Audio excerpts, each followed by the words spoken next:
O salão de baile da mansão nos Jardins era um universo à parte, um espetáculo de opulência cuidadosamente orquestrado para a elite paulistana.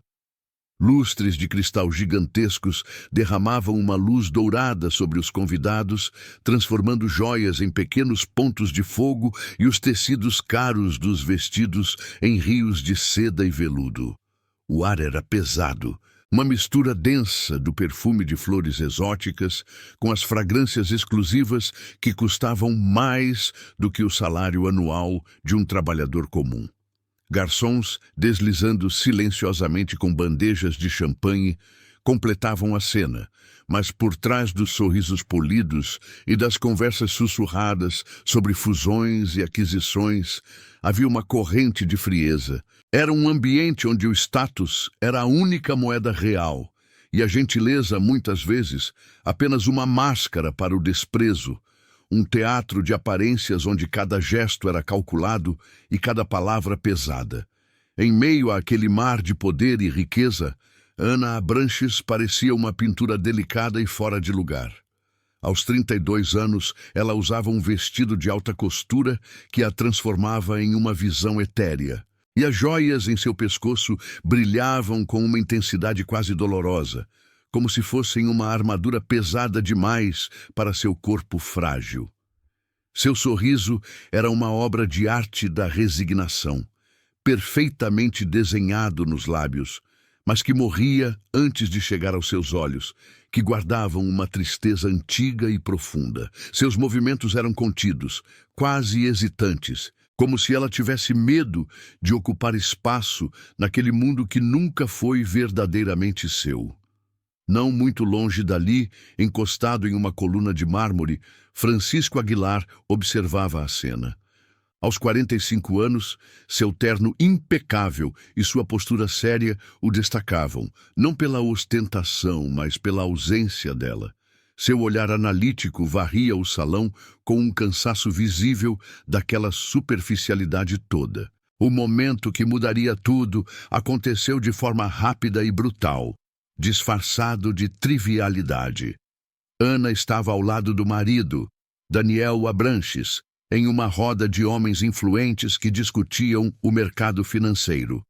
Quando ela, com sua voz suave, fez uma observação sutil, discordando de um ponto levantado por ele, um silêncio incômodo se instalou por um segundo. Daniel, então, abriu um sorriso largo e condescendente, colocando a mão no ombro dela de uma forma que parecia protetora, mas era controladora. "Querida", disse ele em um tom falsamente divertido para que todos ouvissem, "deixe os assuntos importantes para os homens. Vá retocar a maquiagem, sim?" O grupo soltou risadas baixas e constrangidas.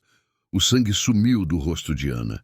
Ela congelou, sentindo o peso de centenas de olhares sobre si, antes de forçar um sorriso mínimo, assentir e se afastar com uma dignidade que parecia ter custado toda a sua energia. Francisco Aguilar assistiu a tudo, e a cena o atingiu como um soco no estômago. Ele não ouviu apenas as palavras, mas viu a violência contida nelas. Viu a luz nos olhos de Ana se apagar por um instante, a forma como ela encolheu os ombros minimamente antes de se recompor. Aquela humilhação pública, tão casual e cruel, quebrou a barreira de indiferença que ele construiu ao longo dos anos. Uma onda de repulsa por Daniel e por todo aquele circo de falsidades o invadiu, mas foi a dor silenciosa de Ana que o moveu. Ele viu nela um reflexo de injustiças que conhecia muito bem, uma pureza sendo esmagada pelo peso da arrogância. Era uma ferida aberta em público, um assassinato silencioso da alma. É para que histórias como a de Ana não se percam no silêncio que a sua inscrição no canal se torna tão importante, pois nos ajuda a continuar trazendo à luz esses relatos de força. A dança silenciosa no meio daquele salão foi o estopim de uma fúria contida. Ao retornarem para a mansão naquela noite, o verniz de civilidade de Daniel se desfez como vidro quebrado. As portas se fecharam e a máscara caiu, revelando a face de um tirano. Ele não gritou, Sua raiva era fria, cortante, expressa em um sussurro que gelava a alma. Ele a acusou de humilhá-lo, de desafiá-lo em seu próprio território. Com uma calma assustadora, ele a informou que ela não era mais bem-vinda em sua casa, em sua vida. Ana foi expulsa naquela mesma madrugada, apenas com o vestido de festa no corpo e as joias que ele fez questão de arrancar de seu pescoço, peças que agora pareciam símbolos de sua servidão. As portas maciças da mansão se fecharam atrás dela, e o som do ferrolho se trancando ecoou na rua silenciosa como uma sentença final. O frio da madrugada paulistana era um choque contra sua pele, um despertar brutal para uma realidade que ela havia se esquecido de como era. Sozinha, sem telefone, sem dinheiro, sem um único documento, Ana caminhou pelas ruas vazias dos jardins, um fantasma de seda e desespero em um mundo que horas antes a aplaudia. Cada passo a afastava mais da gaiola dourada e a aproximava de um passado que ela pensava ter deixado para trás. Lembrou-se do pequeno apartamento onde cresceu na Zona Leste, do cheiro de café passado pela manhã e dos sonhos que tinha de se tornar arquiteta, sonhos que foram lentamente sufocados pela opulência e pelo controle de Daniel. Aquele mundo de luxo nunca fora seu. Ela apenas o habitava como uma peça de decoração cara, e agora, descartada, ela não tinha nada.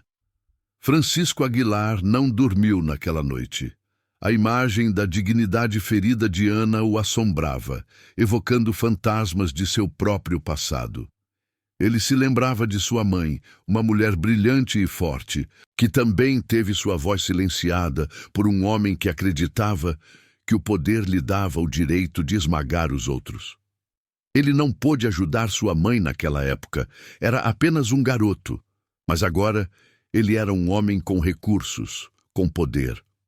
Na manhã seguinte, movido por uma determinação que surpreendeu até a si mesmo, ele usou seus contatos para encontrá-la. Não foi difícil.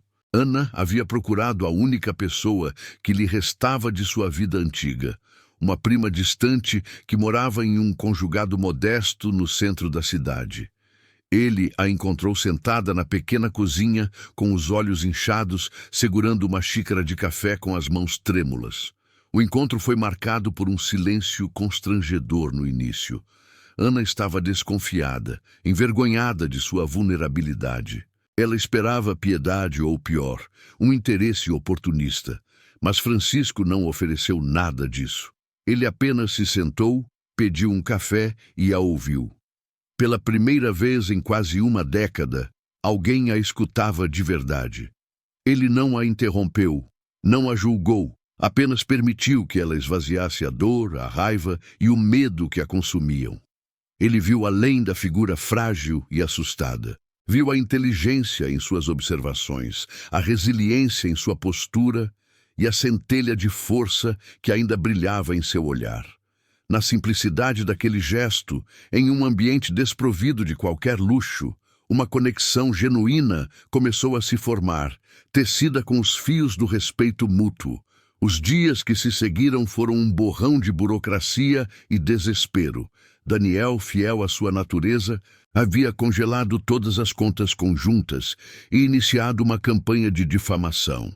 Para a alta sociedade, Ana era agora a esposa ingrata, desequilibrada, que havia traído a generosidade de seu marido. Amigos que antes a reverenciavam, agora cruzavam a rua para não ter que cumprimentá-la. As portas se fecharam uma a uma. Francisco lhe ofereceu apoio jurídico e financeiro, mas Ana, inicialmente, hesitou. Aceitar sua ajuda parecia apenas trocar uma dependência por outra. Ela precisava encontrar seu próprio chão, mesmo que ele fosse feito de cacos de vidro. Ela passou noites em claro, no sofá apertado da prima, revivendo cada humilhação, cada palavra que a diminuiu, sentindo o peso de anos de anulação. Francisco compreendeu sua necessidade de autonomia e mudou sua abordagem. Em vez de oferecer soluções prontas, ele começou a lhe fazer perguntas.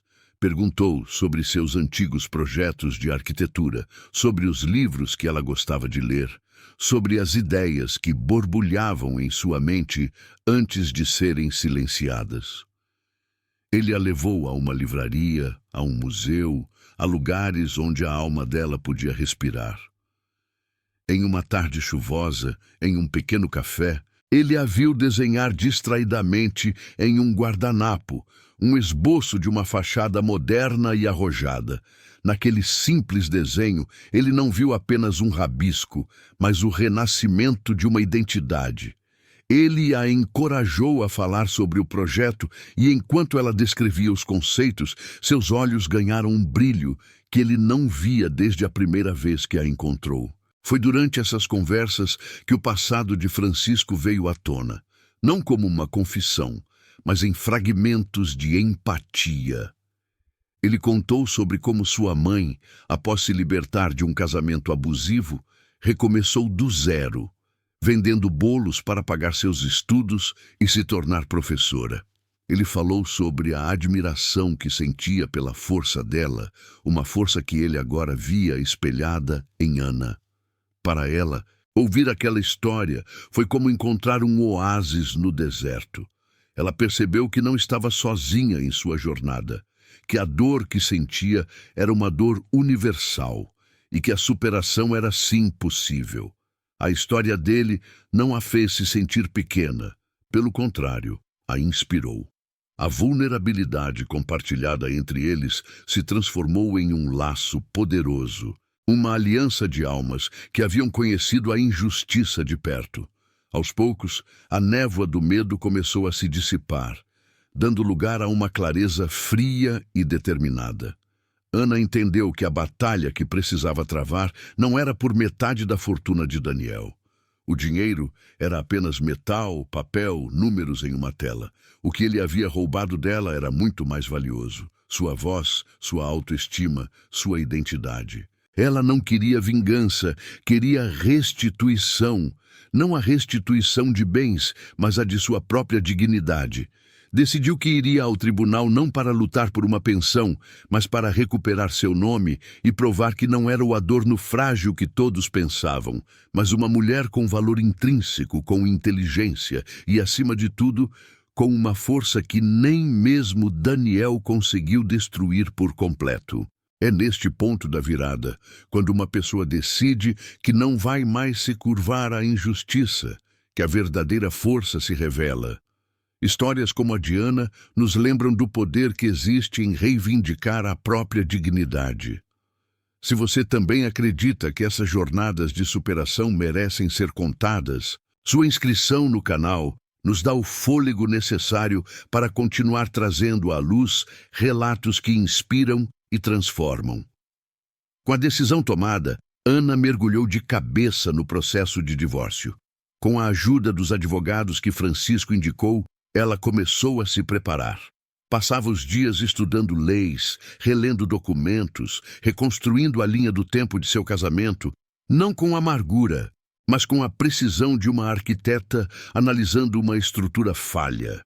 Ela se recusou a usar os métodos de Daniel, não vazou informações para a imprensa, não buscou criar um espetáculo.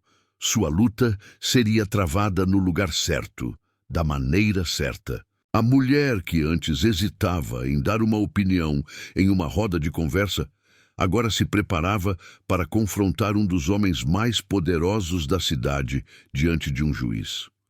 Sua transformação era silenciosa, mas profunda. A notícia de que Francisco Aguilar estava financiando a defesa de Ana se espalhou como fogo e as consequências não tardaram. Parceiros de negócios de longa data ligaram, preocupados com o escândalo. Sugeriram sutilmente que ele se afastasse, que não valia a pena arriscar seu império por uma questão pessoal. Em uma reunião tensa com o conselho de sua empresa, a pressão se tornou explícita. Eles o acusaram de agir com a emoção, de comprometer a reputação da companhia. Francisco os ouviu com uma calma glacial e, ao final, sua resposta foi curta e definitiva. Disse que a integridade de sua empresa era um reflexo da sua própria, e que ele não abandonaria seus princípios ou as pessoas que defendia por conveniência ou lucro. A firmeza de Francisco deu a Ana a segurança que ela precisava para seguir em frente. Ela não estava mais sozinha, tinha um aliado que não a via como um projeto de caridade, mas como uma igual. A relação deles evoluiu para uma parceria sólida, forjada na adversidade. Eles passavam horas juntos, não em jantares românticos, mas em escritórios de advocacia, revisando estratégias, preparando-a para o interrogatório que viria. Ele a ensinou a projetar sua voz, a manter o contato visual, a transformar sua dor em um argumento lúcido e inabalável. Ele não estava a salvando. Estava apenas devolvendo a ela as ferramentas que sempre possuíra, mas que havia se esquecido de como usar, ajudando-a a reconstruir sua própria fortaleza, tijolo por tijolo. O dia da primeira audiência de divórcio chegou envolto em um céu cinzento, um reflexo perfeito do clima dentro do tribunal. O ambiente era frio e solene. Um palco de madeira escura e mármore polido, onde o poder de Daniel Abranches parecia se manifestar em cada detalhe, desde a postura arrogante de sua equipe de advogados caríssimos até o seu próprio ar de superioridade entediada. Ana, sentada ao lado de seu defensor público, parecia ainda menor naquele cenário grandioso, mas havia nela uma quietude nova, uma ausência de medo que intrigava. Na galeria, quase invisível, Francisco Aguilar a observava, não com pena, mas com a expectativa tensa de quem assiste a um atleta prestes a realizar o salto mais importante de sua vida. Ele sentia a eletricidade no ar, a certeza de que aquele não seria um massacre, mas um confronto. A estratégia de Daniel foi exatamente a que esperavam, brutal e sem escrúpulos. Seus advogados iniciaram um ataque calculado à reputação de Ana, pintando-a como uma mulher instável, interesseira e mentalmente frágil. Chamaram testemunhas, antigos amigos do casal e até uma ex-empregada que, com os olhos baixos, recitaram mentiras ensaiadas sobre seus desequilíbrios e sua ingratidão. Cada palavra era uma facada. Uma tentativa de desconstruir publicamente a mulher que ela estava lutando para se tornar. Ana ouviu tudo em silêncio, o rosto impassível, as mãos cruzadas no colo. Ela não derramou uma lágrima. Em vez disso, absorvia cada calúnia como combustível, sentindo a dor se transformar em uma resolução de aço dentro de si. Ela não estava ali para se defender das mentiras deles, mas para afirmar a sua verdade. Quando os advogados de Daniel terminaram sua apresentação cruel, um silêncio pesado tomou conta da sala. O juiz, um homem de meia idade com um ar cansado, parecia visivelmente influenciado pela narrativa esmagadora. Ele folheou alguns papéis e por um instante pareceu que tudo estava perdido, que a justiça seria apenas mais um item de luxo que o dinheiro de Daniel poderia comprar. Foi nesse exato momento, no limiar da derrota, que Ana fez algo que ninguém esperava. Antes que seu próprio advogado pudesse se levantar, ela se ergueu com uma graça lenta e deliberada. Com a voz clara, sem qualquer tremor, ela se dirigiu ao juiz. Meritíssimo, com todo o respeito, eu gostaria de dizer algumas palavras. A surpresa foi geral, e até o juiz ergueu as sobrancelhas, concedendo o pedido com um gesto de mão. Ana caminhou até o centro, não como uma ré, mas como alguém que finalmente tomava posse de seu próprio espaço. Ela não olhou para os advogados nem para a plateia. Seus olhos se fixaram em um ponto vago, como se estivesse lendo um texto gravado em sua alma. Durante 10 anos, começou ela, sua voz ecoando suavemente na acústica da sala. Eu vivi em um mundo onde meu valor era medido pelo brilho das joias que eu usava ou pelo sobrenome que eu carregava. Fui ensinada a ser silenciosa, a ser bonita, a ser um reflexo do sucesso do meu marido. Lentamente, sem que eu percebesse, a pessoa que eu era foi desaparecendo, substituída por um adorno. Eu não vim aqui hoje para lutar por dinheiro ou por propriedades. Essas coisas são apenas tijolos da gaiola que me aprisionou. Pela primeira vez, ela virou o rosto e olhou diretamente para Daniel, que a encarava com uma mistura de choque e fúria. A máscara de indiferença dele havia rachado. O que eu vim recuperar hoje, continuou Ana, e sua voz agora carregava todo o peso de sua jornada, é algo que nenhum cheque pode comprar e nenhuma ordem judicial pode conceder. Minha dignidade. Ela fez uma pausa, deixando a palavra pairar no ar, antes de proferir a sentença final que selaria sua liberdade. O senhor pode ter todo o dinheiro do mundo, Daniel. Mas hoje, saindo desta sala apenas com minha dignidade, eu sou infinitamente mais rica do que o senhor jamais será. Um silêncio profundo e atordoado se instalou no tribunal. A batalha legal poderia continuar, mas a guerra pela alma de Ana Abranches havia acabado de ser vencida. As palavras do juiz foram frias e protocolares, uma formalidade legal que concedia a Daniel Abranches quase tudo o que ele exigia em termos de bens materiais. No papel, ele era o vencedor. Mas no silêncio que se seguiu à sua declaração, Ana sentiu uma leveza que não conhecia há uma década. Ela se levantou, ajeitou o blazer simples que usava e, sem um único olhar para o ex-marido, caminhou para fora do tribunal. Francisco a esperava do lado de fora, nos degraus. Quando ela emergiu para a luz do sol, ele não perguntou sobre o resultado. Ele apenas viu a paz em seu rosto. Naquele momento, a derrota legal se tornou irrelevante. Ela havia perdido uma fortuna em ações e propriedades, mas recuperara a si mesma. A batalha mais importante estava vencida, não com a queda de um martelo, mas com a redescoberta de sua própria alma, um tesouro que Daniel nunca poderia tocar. Nos meses seguintes, o que começou como uma conversa em um café se transformou em um propósito de vida. Com o capital inicial fornecido por Francisco, não como um presente, mas como um investimento em uma causa que ele passou a acreditar tanto quanto ela, Ana criou a Fundação Recomeçar. O objetivo era simples e poderoso: oferecer o tipo de apoio que ela mesma precisou e não teve. A Fundação fornecia assistência jurídica, psicológica e capacitação profissional para mulheres que estavam saindo de relacionamentos abusivos. O primeiro escritório era uma sala modesta no centro da cidade, mas para as dezenas de mulheres que passaram por suas portas, aquele espaço se tornou um santuário. Ana não era apenas a fundadora.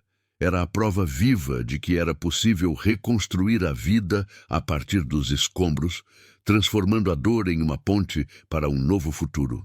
A jornada de Ana provocou uma transformação igualmente profunda em Francisco. Inspirado por sua coragem e pelo impacto tangível da fundação, ele começou a questionar o legado que estava construindo.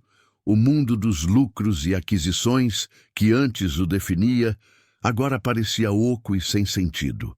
Ele reestruturou a filosofia de sua empresa, criando um braço de investimentos sociais focado em projetos de empoderamento e educação. A relação entre ele e Ana floresceu em algo além da aliança ou da amizade.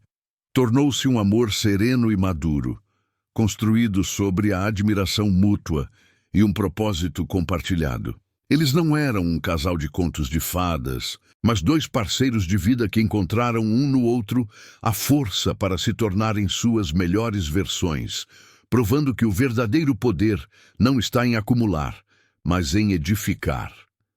3 anos depois, em um auditório moderno e iluminado, Ana Abranches estava no palco, inaugurando a nova e ampla sede da Fundação Recomeçar.